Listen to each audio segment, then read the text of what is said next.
obviously, Washington, D.C. is our nation's capital, and I wanted to do something a little bit different for this video.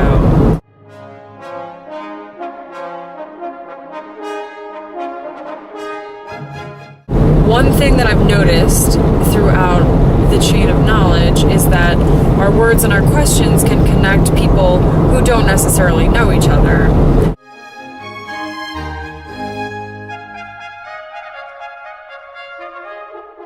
I think that architecture and urban planning of cities and different images in art are something that can connect cities together that are not necessarily connected.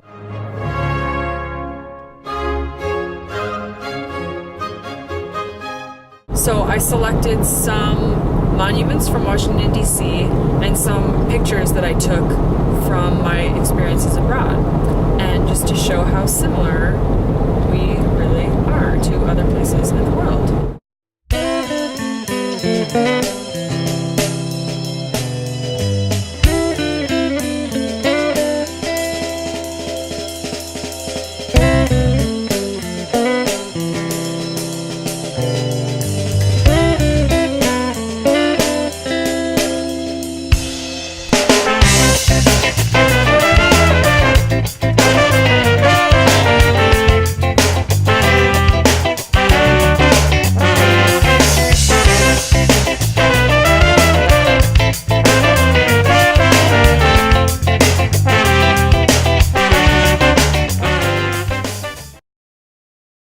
I'm from St. Louis, Missouri. I came to DC to do an internship at the U.S. Asia Institute.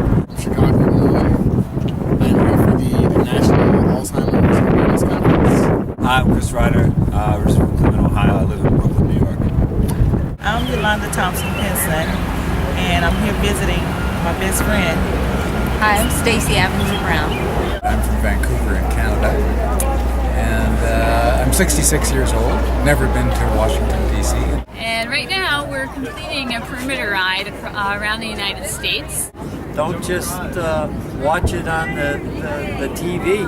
Get out, walk it, bike it, get on a horse, get in a hot air balloon, but get out and see it. We've got a great country. I'm a DC native, work for a foundation that brings high school and middle school students to DC. We came to see the Art of Video Game exhibit here. We're currently on a senior trip to Washington, D.C. to explore criminal justice. And I work here at Cowgirl Creamery East in Washington, D.C. It's a cheese store. Given our current climate right now, sort of socially and economically and politically, where it seems like corporations have so much power just because of their money, how does one person break through all of that, I guess, and make a difference? I guess think of something new, think of something ahead of what the current laws and the current thinking and the current regulations are, and do something with that idea and just staying ahead of where things are. So there's a lot of talk about the role of women in the workplace, but I heard people comparing the situation now to almost needing a type of affirmative action for women. So what would your view be on that? Do you see things changing? Do you see it affecting yourself now? I don't think anything really happens naturally in this country. We're going to have a push behind it. So I believe you should. I mean, I don't know if affirmative action would be the route, because it also just gets such a stereotype around that title. But yeah, there needs to be some sort of, I don't know, movement. Do you think we'll see a female president in our lifetime? Most definitely.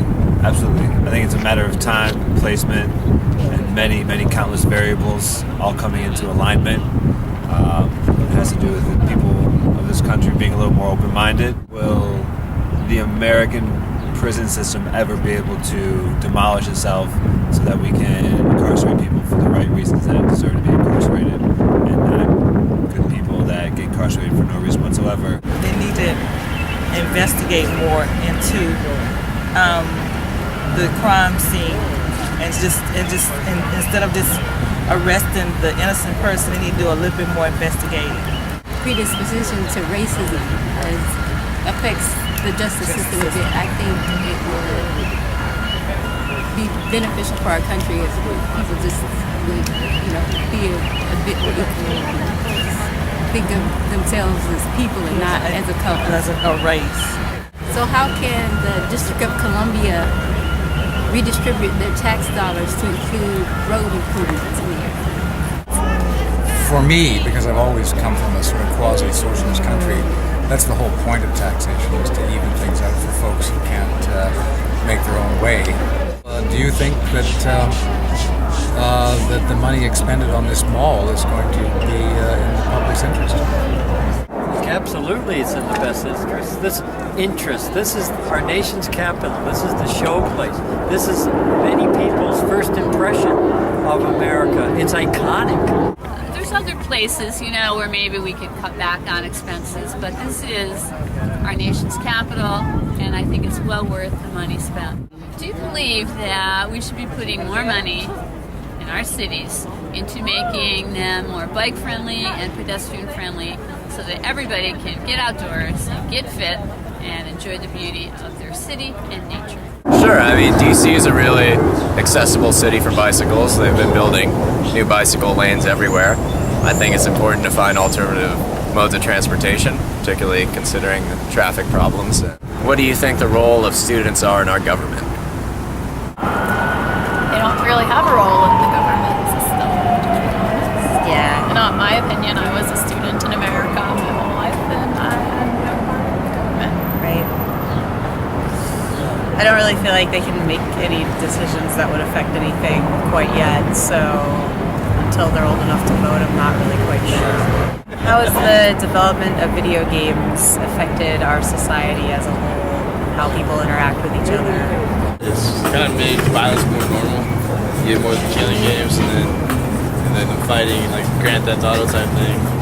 Yeah, basically it's causing a lot of child obesity. Kids aren't as active going outside. What could our government do about the Joseph Kony situation? In my opinion, the U.S. government should not do a lot on its own about Kony.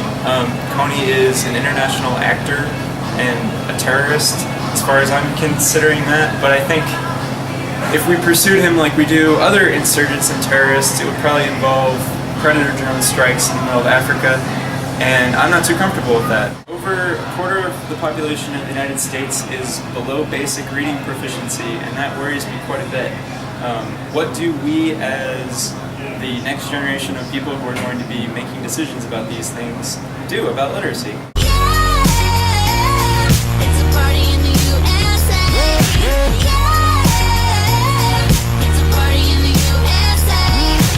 Get to the club in my taxi cab, everybody's looking at me now.